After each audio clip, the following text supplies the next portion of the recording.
पारमिता जी, ज्योत्सना जी, महाराज जी, भारत भर से जुड़े हुए सभी कहानी प्रिय लोग, और आज जो हमारे बीच में है और हम उनकी उपस्थिति महसूस कर सकते हैं, जो हमें दिखाई नहीं देता, वह दिन 19 जनवरी 1990। आज आनंद का अवसर भी है और अवसाद का अवसर भी है, क्योंकि आज इस नायाब किताब का लोकार्पण आनंद भी देता है और उस दिन की काली स्मृतियों का अवसाद भी है। यह किताब केवल एक किताब नहीं है, इतिहास भी है और वर्तमान भी है। क्षमा जी, इसे प्रदान करने के लिए आपको बहुत बहुत बधाई देती हूँ। आज की तारीख शायद ही कोई कश्मीरी पंडित भूल सकता है, या आज शायद ही कोई कश्मीरी पंडित सो सकता है। यह वह काली तारीख थी जिसने एक समूचे समुदाय को उसके होने का अर्थ उनसे छीन लिया था। आज भी वही तारीख है। 30 साल के अंतराल के बाद सवाल भी वही और पीड़ाएं भी वही। मुझे आज अभी रूमी कवि की बहुत याद आ रही है, क्योंकि उन्होंने एक बेहतरीन बात की थी कि दुनिया के सारे फूल बारिशों ने उगाए, किसी तूफान ने कभी कोई फूल नहीं उगाया। इसीलिए अपने शब्दों को ऊंचा करो, आवाज ऊंची करने का कोई मतलब नहीं है। क्षमा जी, आज अपने शब्द को ऊंचा किया है, तो इसीलिए आप बधाई के हकदार भी हैं। कश्मीरी पंडित एक ऐसा समुदाय जो कट्टरपंथियों की हिंसा का शिकार हुआ। अपने घर में पराये होने का दर्द क्या होता है, उनसे बेहतर भला कौन समझ सकता है। कोई पूछे उनसे कि उसी जन्नत में नरक की यातना भुगतने का अर्थ, वो आवाज जो 30 साल तक सोने नहीं देती उन्हें, कश्मीरी पंडित यहां से भाग जाओ या मुसलमान बन जाओ। विस्थापन, निर्वासन, पलायन, शरणार्थी जैसे शब्द का अर्थ आपको कोई भी शब्दकोश नहीं बता पाएगा, मगर हाँ, ये अर्थ उनकी खामोश और बेबस आंखें जरूर बता पाएगी। यह वह तारीख है जब कई शैक्षणिक संस्थाओं में आग लगा दी, मंदिरों और धर्मस्थानों को तोड़ा गया, लूट, बलात्कार और निर्मम हत्याओं का एक सिलसिला चल पड़ा। घर जलते रहे, जुबां कटती रही, आंखों से रोशनी छीन ली गई। कश्मीरी पंडितों का जितना रिश्ता सफेद बर्फ से रहा, उतना ही रिश्ता सफेद कफनों से भी रहा। कैसे भूल सकता है कोई 1990 के बाद 2003 में जो घटा, 24 लोगों का नरसंहार, जहां आतंकी सेना वर्दी के में आए और तलाशी लेने के बहाने 24 लोगों को बाहर खड़े रखकर धड़ाधड़ गोलियां दाग दी। आज उन समुदाय के घर के नाम पर ईंटें तो है, मगर चेहरे नहीं है। जिहादियों को आजादी चाहिए थी, मगर किससे?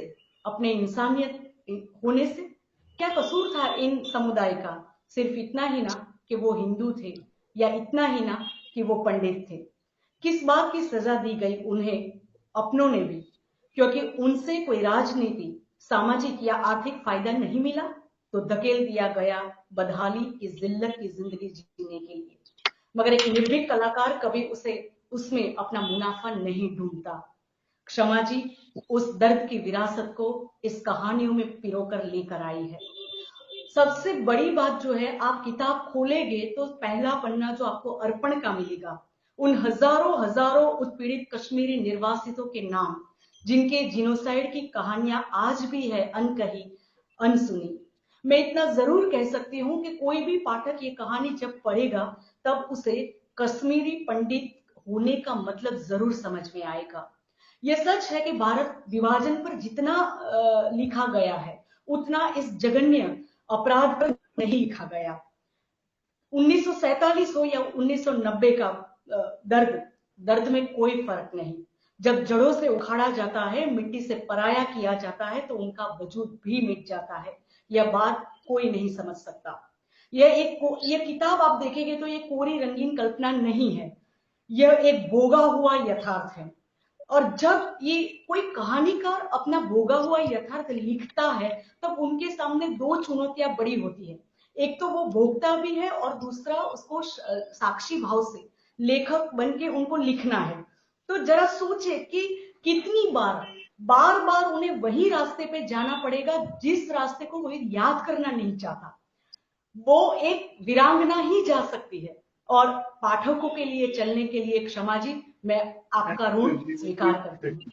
यह किताब में 9 कहानियां हैं, केवल 9 कहानियां नहीं बल्कि 9 यातनामृत है। ये इस किताब का शीर्षक जिस कहानी के रूप में लिखा गया है वो कहानी अंत में है। कहानी क्या आपको एक थ्रिलर, एक उपन्यास, लघु उपन्यास की अनुभूति करवा देगी, इतनी गहराई है। एक अनियमित श्रमिक रेडियो उद्घोषक हमें हमारी बौद्धिक दुनिया का असली चेहरा दिखाता है। जहां कला की बात होती है, जहां देश हित की बात होती है, वहां धर्म, जाति और रंग का भेद नहीं होता। मगर इस कहानी को पढ़ के आपके वो सारे आदर्श के चिथड़े उड़ते हुए दिख जाएंगे। ये नायक के अनुभव से लेखिका ने हमें उस दुनिया से अवगत कराया है जहां पंडितों की औरतों को उठाकर सामूहिक बलात्कार का जघन्य अपराध होता है, जबरन धर्मांतरण होता है और मौत का तांडव भी। हाँ हाँ हाँ हाँ शर्मा जी, सुन रही हूँ, मैं सुन रही हूँ। हाँ ओ, पूर्वलोक जैसी कहानी का किरदार सेना में है। शरणार्थी शिविर के पास आकर जो कुछ बयान देता है वह थिजा देने वाला है। जहां से सब कुछ छोड़ के आए थे वह लोक मानो उनका पूर्वलोक बन चुका है। घर और गौशाला खरीदना, हथियाना और तंजीम के आदमी बनकर जो ये षड्यंत्र रचा जाता है वो आपको जरूर पढ़ना चाहिए। किस तरह से असली हिंदुस्तानी होने का दिखावा कर जिहादी बच्चों को पुलिस से छुड़वाया जाता है, किस तरह आंगन के शिव मंदिर को मुर्गी खाने में तब्दील किया जाता है, ये बात आपको जरूर पढ़नी चाहिए। इसकी अगली श्रृंखला लगती है आपको गर्भगृह कहानी।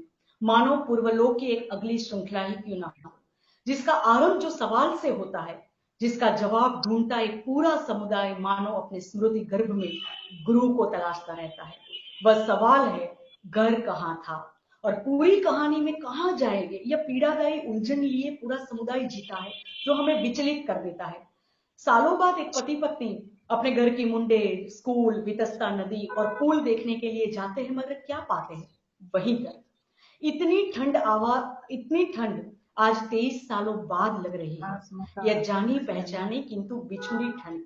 माने इस तापमान में अपने 63 साल गुजारे, पिताजी ने 64 साल, नाना नानी, दादा दादी, क्या भाग्य था।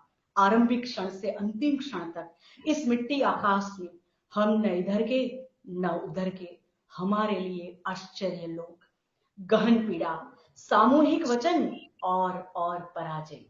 जहां मंदिर के नाम तक बदल दिए जाते हैं सुरेश्वरी से सुरहिया, उर्दू अंग्रेजी में हिंदू समुदाय के लिए लिखी गई गालियां, स्कूल का वो परीक्षा खंड जो अब किसी का घर है और घर के ऊपर पाकिस्तानी झंडा लहरा रहा है। जरा सोचे, लेखिका ने बड़ी कुशलता से जीनोसाइड के साथ साथ हमें एक नई परिभाषा से भी अवगत कराया है और वह है कल्चरल जीनोसाइड। इन लोगों की नफरत इतनी गहरी है कि ये क्रूरता, ये नफरत उनको इस हद तक ले जाती है कि मिट्टी, जमीन और आंगन के साथ साथ उनकी यादें भी मिट जाए, उनकी तीसरी पीढ़ी ये दिखने ना पाए, ताकि तीसरी पीढ़ी से कोई वास्ता न रहे। जो नायिका मंदिर के गर्भगृह को देखने के लिए उत्साहित थी, वहीं अब तत्काल निकल जाने के लिए विवश हो जाती है। अंत भी देखिए दोस्तों, गर्भगृह में जुआ खेलने वाले बच्चे टूटे पत्थरों से आग जलाने का प्रयत्न कर वास्तव में उनको गर्भगृह से निकालने की प्रतीक्षा कर रहे थे। यह विधान कितना सांकेतिक है। एक तरह से जुआ ही तो खेला गया, बदनीयती से चलती राजनीति से एक बचपना ही तो है। पत्थरों से आग जलाने का प्रयास और गर्भगृह से निकालने का प्रयास, कितनी दुर्भाग्यपूर्ण वक्रता है ये। एक और कहानी है डरे हुए लोग।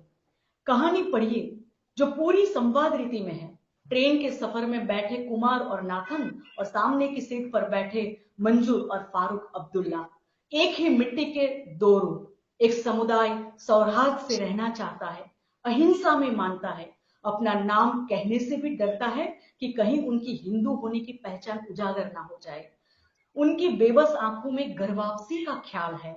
सवाल है, एक यही दर्द है कि यहाँ आतंकवादियों के भी मानवाधिकार है, हमारे नहीं।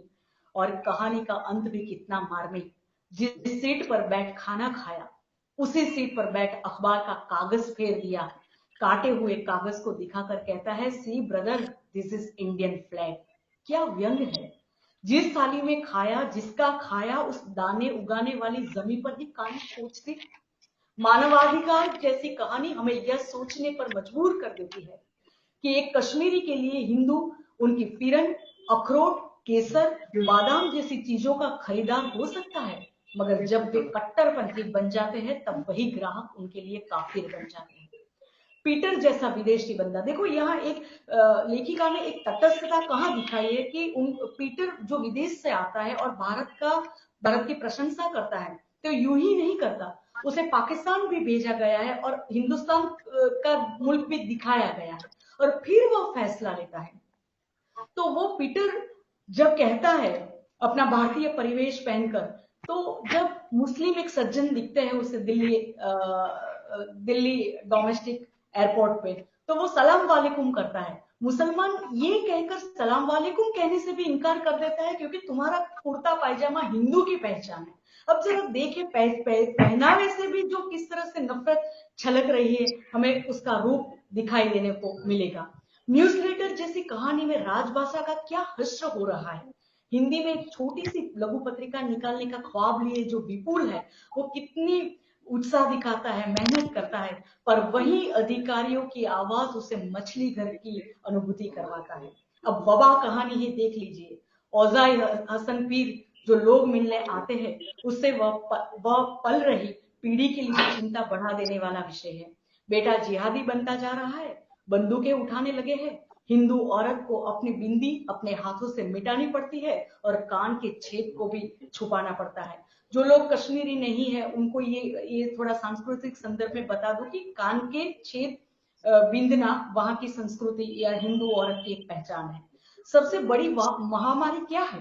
पाकिस्तान या जिहादियों की सोच ही तो है जो सबसे ज्यादा खतरनाक है। शायद आज के दौर में कोरोना वायरस से भी ज्यादा खतरनाक वायरस यही सोच है। जोजिला जैसी कहानी में हमें तीतरी और उसके माता पिता जो पैदल चल रहे हैं, जोजिला एक ऐसी दुर्गम पहाड़ियों का नाम है, जो लोग कश्मीर के नहीं है उनके लिए ये है। बेटी के मन में पिता के रूप में पुरुष की निष्ठुरता ही प्रकट रही है। यहाँ स्त्री विमर्श, वह मनु और हम पशु। माँ पर भी आक्रोश है क्योंकि मनु बनाने वाले भी तो हम ही है, मगर साथ साथ चल रही है इस कहानी का प्रखर सुर। देखो यहाँ दो सुर एक साथ चल रहे हैं, पर प्रखर सुर कौन सा है? वह चाहती थी कि यात्रा रद्द रहे ताकि यदि जीवित रहे तो सामान्य जीवन में शीघ्र लौटे, यदि नहीं तो महाप्राणों में शीघ्र खोए। यह बीच की स्थिति उसे बेहद खराब लगी। यह कहानी 30 साल पहले भी जीवित थी और आज भी जीवित है। 30 साल पहले भी तितरी वही थी और आज भी तितरी वही है। मुझे लगता है 19 जनवरी के बाद की जिंदगी स्वयं एक जोजिला बन चुकी है। सबसे ये कहानी संग्रह की एक और खासियत है कि एक कहानी है गहरे कत्थई रंग का मखमली फिरन। देखो जो आरंभ है वो इतना जिज्ञासाप्रद है कि हमें लगता है क्या होगा इस कौल परिवार का, वो जिंदा रहेगा कि नहीं। पर इसके साथ साथ एक ऐसी औरत की बात की है जो जिसका दाम्पत्य जीवन टूटने की कगार पर है। तो 19 जनवरी का वो दिन दो इंसान के लिए जो उसे कितनी नाजुक क्षण और संवेदना लिए आता है। एक औरत की वो उदासी दूर करने के लिए फिरन पहने अपने पति के साथ झील किनारे जाती है और तब उसके पति को उसमें रुचि नहीं रही, पर एक बात कही थी कि तुम इस फिरन में तुम्हारी गर्दन ज्यादा गोरी लगती है। इस एक वाक्य के सहारे और अचानक 19 जनवरी की वो रात आती है जब उसे पलायन करना पड़ता है और दिल्ली में वो फिरन पहनी अपना वो एक सेंटेंस याद करती है जो उसके पति ने कहा था, और वो दाम्पत्य जीवन जो टूटने की कगार पर है, वो इतने नाजुक क्षणों को उन्होंने उसमें बुना है। और सबसे इस कहानी में एक दोस्तों आपको पढ़ना चाहिए, एक चावल की घटना है, यानी कि बच्चे की थाली में चावल ले लेना। जो घटना घटती है तो मानवीयता की मूलभूत प्रकृति किस तरह हम उजागर होती है, वो बड़ी मार्मिकता से कहा गया है। यह कहानी संग्रह एक दस्तावेज बन जाता है तत्कालीन समय का, जिसमें आर्मी के हालात है, नए मुसलमान और पुराने मुसलमान की लेखिका की अपनी परिभाषा भी दिखाई देगी।